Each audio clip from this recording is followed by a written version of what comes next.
All right, so this is the step after cutting out my black recess here. So this is going to be black epoxy. What I use is I have super clear tabletop, and then I use activated charcoal.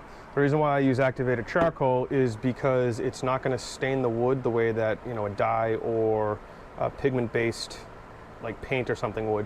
So this way here, if I have any bleed out, it's not going to stain. I'm not going to have to worry about it dipping through the top layer of the MDF. Make sure we mix it really, really good. Super Clear recommends 2 minutes. What I do is I mix it for about 2 minutes. I'll put the color in.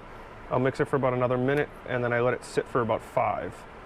With the tabletop epoxy, I get about a half hour, 45 minutes or so of working time, which is plenty for this because this is just a straight pour. When we get into the color on the next video, you'll see that I have to work a little bit quicker in smaller increments. I measured out 3 ounces? 3 ounces, so it's a 1.5 ounces of activator, 1.5 ounces of epoxy. So when you're mixing this, you want to make sure that you mix it to a nice even consistency. Make sure that there's no stringy. You don't see any holographics or anything in there. You just want one nice, consistent, clear color. This way here, you don't have to worry about it not curing properly or anything like that. So we're going to go ahead and mix this, and then I'll show you how I mix in the black. So with the activated charcoal, there's no like measurement or anything that I use. It's just kind of by eye. I want to make sure I have a nice dark, even pigment. I want it to be completely opaque. I don't want it to be translucent at all. So I usually just do, you know, a couple small scoops like that. That's usually plenty. That's actually probably more than I need, but I'd rather have too much than too little. So then same thing, we just want to make sure that we mix this really, really good. Get the sides, make sure that we scrape the sides. So this stuff mixes in really, really good. It's really, really easy to mix. I only got to mix it for about a minute or so. Nothing crazy. But you see we have a nice dark pigment here, nice and black, completely opaque. That's exactly what I want. The darker it is, the less color bleed I have to worry about when I pour my colors. I don't have to worry about, you know, one color bleeding into the next or, you know, showing through the bottom. What I do is I cut my cavity in here. I cut this to a little over 1/8 of an inch. So this is 0.190 deep. And then I'm going to pour my black. And then when I cut into my black to carve into my color will be at 1/8 inch deep. So that's 0.125. This way here, I know that I have a nice base underneath it. I'll get some nice rich colors. But I'll show you in the next video how I get really nice colors using pigment paints instead of you know, epoxy dyes or anything like that. I haven't had the best luck with epoxy dyes, so I've kind of just stuck with the pigment-based paints that I use. So we're just going to go ahead and pour this. Like I said, I used the volume finder inside of Carveco, so this might not be enough. I don't think it's going to be enough, so we might need to do another 1 ounce or 2 after this, which is not a big deal. I'd rather have to do this in 2 pours because I know that black is going to be nice and consistent versus having too much the first time. So I'm going to go ahead and get some more made up, and I'll be back afterwards. All right, so I mixed up another couple ounces of black. I realized in the first pour I forgot to transfer it over to another cup, but this is a new cup that I just transferred everything into. You can see it's pretty bubbly.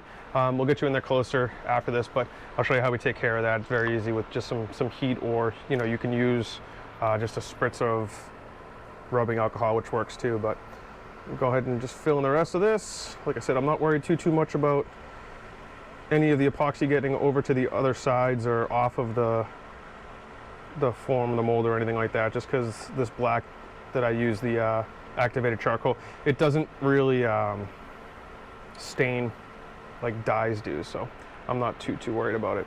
And you're going to see that I don't fill it all the way to the very, very top.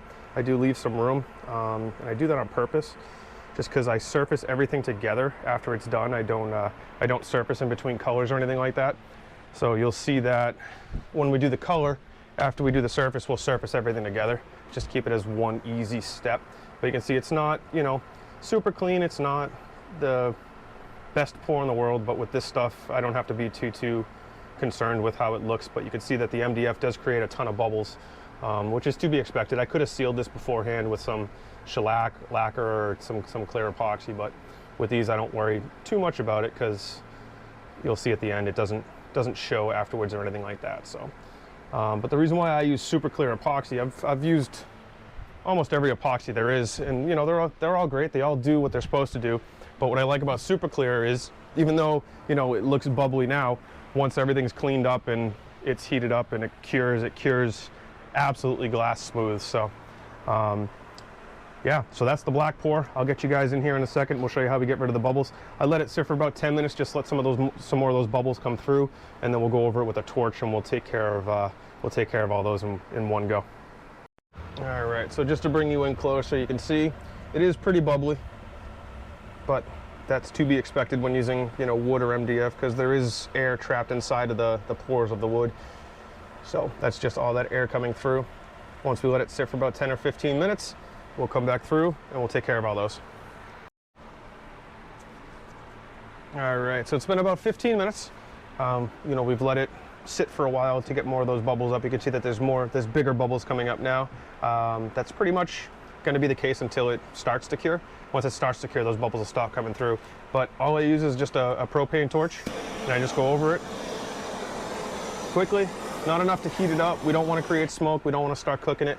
But you can see now that's pretty much like glass, you know, and that's how it's going to cure, and that's exactly how we want it to be.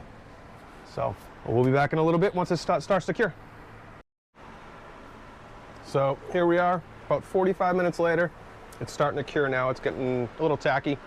From this point, I'm just going to leave it alone. I don't cover the black or anything like that, just because I know that everything's going to get surfaced off of that. I usually take at least a couple thous off the actual MDF board. So this will end up coming down. None of this will stain at all. Just end up being clear, just like the glue that holds the MDF together, so you won't even see it. But yeah, so I'll let this sit overnight. I let it cure for about 24 hours. Then I'll come back tomorrow and we'll start carving the color. So stay tuned for part 2.